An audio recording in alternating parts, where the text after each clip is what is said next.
سلام خدمت دوستان عزیزم، امیدوارم که حالتون خوب باشه. کتلت سیب زمینی رو میخوایم با هم درست کنیم. همونطور که میبینید سیب زمینی ها در حال آب بست شدن هستن.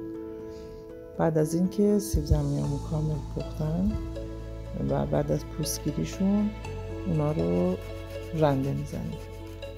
دقت داشته باشید عزیزان که میتونید از گوشت کپن استفاده کنید و کاملا سیب زمینی رو له و پوره کنید، اما من ترجیح دادم رنده کنم تا تمام سیب زمینی من یک دست و یک نواخت باشن.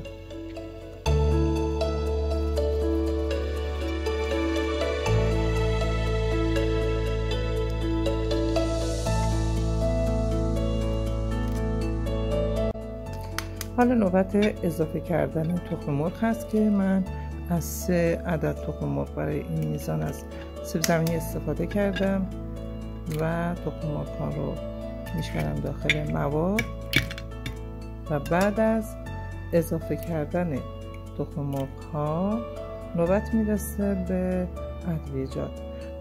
ادویجات دل بخواه، شما میتونید هر ادویه رو انتخاب کنید. من از زردچوبه و فلفل استفاده کردم و نمک من نمک صورتی هست که برای سلامت خیلی بهتره. 2 قاشق آرد و 2 قاشق پودر سوخاری.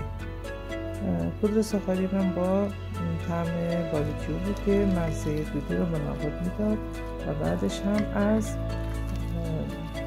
نعناع خشک استفاده کردم برای عطر طعم بهتر. مواد رو خوب با هم مخلوط میکنیم و من یه مقدار نیم ساعتی گذاشتم داخل یخچال بمونه و بعد آوردم و مواد رو سرخ کردم. میتونید هم با دست مواد رو بذارید داخل تاوه و هم با قاشق.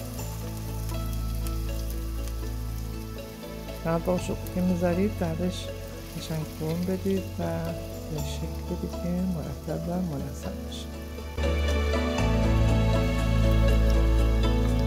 حرارت تاوه رو من خیلی کم گذاشتم به خاطر اینکه مواد مغز پخت بشن. اگر حرارت زیاد باشه سطح روی مواد سرخ میشه و مغزشون خام میمونه و اصلا طعم جالبی رو نخواهند داشت.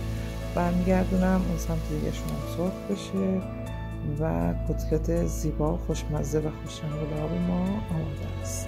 نوش جان.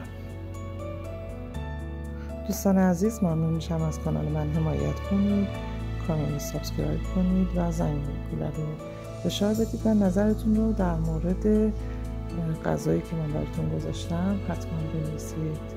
متشکرم از شما. روز و روزگار همتون به خیر و خوشی.